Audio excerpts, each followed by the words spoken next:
আহা, এতটা তাগড়া ফুটফুটে ছেলে। আগের রাত্র নিশ্চয়ই সে ঘুমাইছিল। আগের রাত, সেই রাতে তো তারে লেফ কম্বল দিয়েই শুইছিল, কিন্তু আজ রাত কবরে সে কে তারে লেফ দিবে?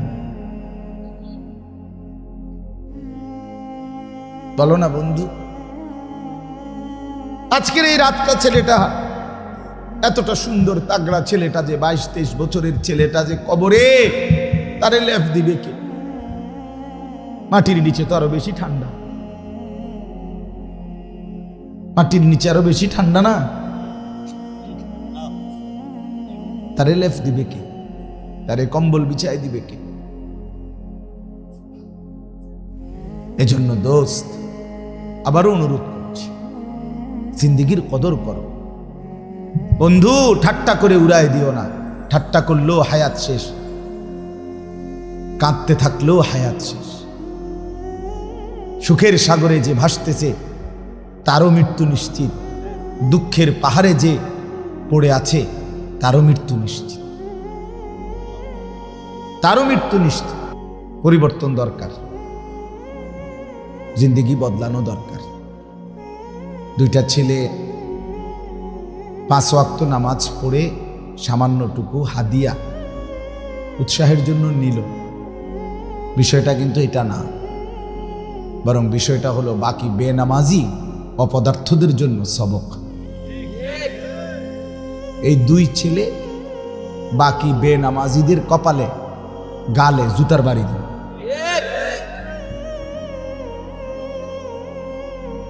মূলত এই 2টা ছেলে জুতার বাড়ি দিল, লজ্জা দিল। একজন মুসলমান পরিচয়ধারী, আমি জন্মসূত্রে মুসলমান, আমার বাবা মুসলমান, মা মুসলমান, অথচ আমি নামাজটাই চিনি না। তাহলে আমার জীবনের অর্জন কি? আমি জীবনে পেলাম কি? আমার ধর্মের পরিচয়টাই কি? রাসূলুল্লাহ সাল্লাল্লাহু আলাইহি ওয়াসাল্লাম ইরশাদ করেছেন, ফারকু মা বাইনানা ওয়া বাইনাল কুফর আস-সালাহ। স্পষ্ট হাদিস। নবী সাল্লাল্লাহু আলাইহি ওয়াসাল্লাম ইরশাদ করেন, আমাদের মাঝে এবং কাফেরের মাঝে পার্থক্য আস-সালাহ। কি? নামাজ। ছেলেরা বুঝতে শেখো, আমাদের মাঝে আর বেঈমানের মাঝে পার্থক্য নামাজ। নবীজি বলছেন। রাসূলুল্লাহ সাল্লাল্লাহু আলাইহি ওয়াসাল্লাম ইরশাদ করেছেন, মান তারাকা সালাতাম মুতাআম্মিদান ফাকাদ কাফার। পরিষ্কার হাদিস। নবীজি বলেন, যে ব্যক্তি ইচ্ছে করে নামাজ ছেড়ে দিল সে কাফের হয়ে গেল, সে বেঈমান হয়ে গেল। আচ্ছা, এর চাইতে বড় সাংঘাতিক কথা আর কি বলতো? এর চাইতে বড় ধমক আর কি হইতে পারে? আল্লাহ নবী সাল্লাল্লাহু আলাইহি ওয়াসাল্লাম বলেন, আমার দিল চায়, মন চায়, লাকাদ হামামতু আন আমুরা ফিতিয়াতি, আমার মন চায় আমি কয়েকজন ছেলে যুবক একত্র করি, অতঃপর নামাজের ওয়াক্ত হলে মসজিদে একামতের সময় আমার মন চায় আমি একজন সাহাবীকে বলি যে তুমি ইমামতি করো, আমি একটু আসতেছি বাহির থেকে। কি করবেন? আল্লাহ নবী সাল্লাল্লাহু আলাইহি ওয়াসাল্লাম বলেন, আমার মন চায় আমি ওই আমার যুবক ছেলেগুলোকে নিয়ে লাকড়ির মধ্যে আগুন ধরাইয়া ওই ঘরগুলোতে যাই, যেই ঘরগুলোতে কিছু মানুষ পুরুষ এরকম যে ইউসাল্লুনা ফি বুয়ুতিহিম লাইসাত বিহিম আইল্লা, কোনো গ্রহণযোগ্য যৌক্তিক শরীয়ত সম্মত কারণ ছাড়া যারা ঘরে নামাজ পড়তেছে পুরুষ, আল্লাহ বলে ওই ঘরগুলোতে আমি যাই আর ওই লাকড়িতে ধরানো আগুন দিয়ে ওয়াহাররিকান্না বুয়ুতাহুম, আমার দিল চায় ওই লোকগুলোকে সহ ঘরটাকে পুরা আগুনে জ্বালায়। এরপরে কি বলতো? আর প্রিয় ভাই বলো, এরপরে নবী সাল্লাল্লাহু আলাইহি ওয়াসাল্লাম নামাজের গুরুত্বের জন্য আর কি বলতো বলেন চাচা আপনি কোন আর কি বলতো? যে আমার তো মন চায় এই নাফরমান, হাদিসে আছে সেখানে যদি ওয়ালাউলা নিসা অদ্দাইফ, আল্লাহ রাসূল বলছে সেখানে যদি নারী না থাকতো, দুর্বল লোক না থাকতো, বৃদ্ধা না থাকতো, তাহলে সত্যি সত্যি জ্বালায় দিত। কিন্তু ছেড়ে দিলাম শুধু ঘরে যে নারী আছে, ঘরে যে শিশু বাচ্চা আছে, ঘরে যে বৃদ্ধ বৃদ্ধা আছে, দুর্বল মাজুর অক্ষম এরকম মানুষ আছে বলে ছেড়ে দিলাম। নাই তো সামর্থ্যবান 16 বছর 18 বছর 20 বছর 30 বছর 40 বছর এই নাফরমান মসজিদে না আসার কারণ কি? কথা বলেন না কেন? কি কারণ? আল্লাহ রাসূল সাল্লাল্লাহু আলাইহি সাল্লাম বলেন নয়তো সত্যি সত্যি জ্বালিয়েই দিত।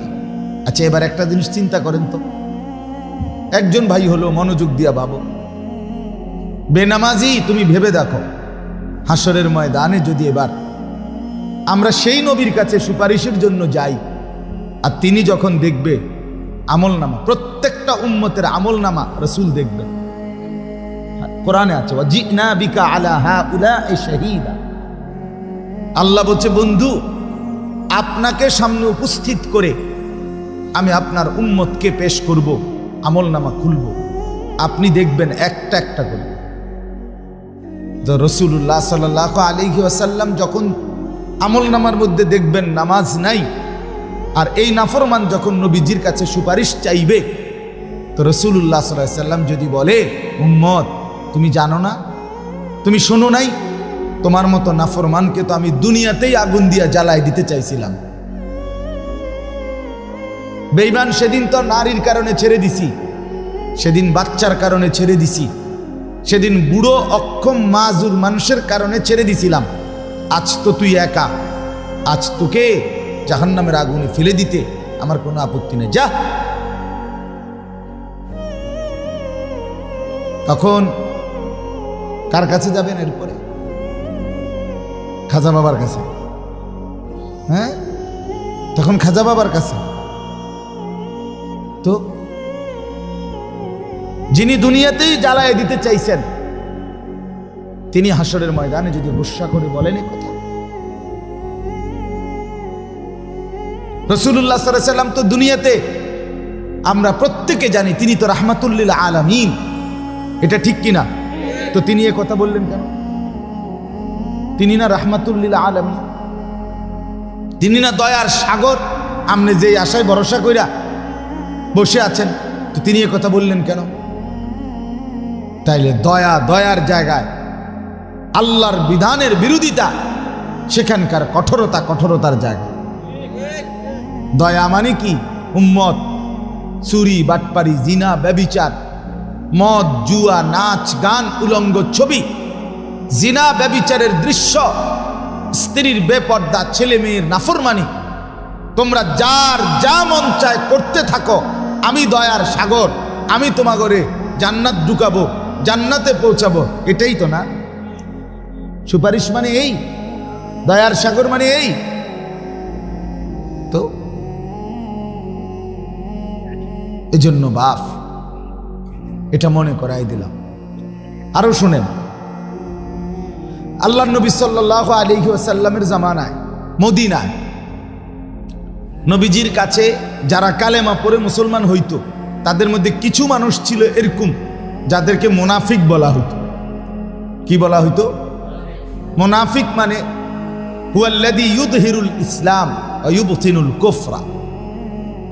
মুনাফিক ওই ব্যক্তি যে মুখে তো বলতো কালেমা, কিন্তু ভিতরে অন্তরে ছিল কুফরি, অন্তরে কুফরি ছিল তার।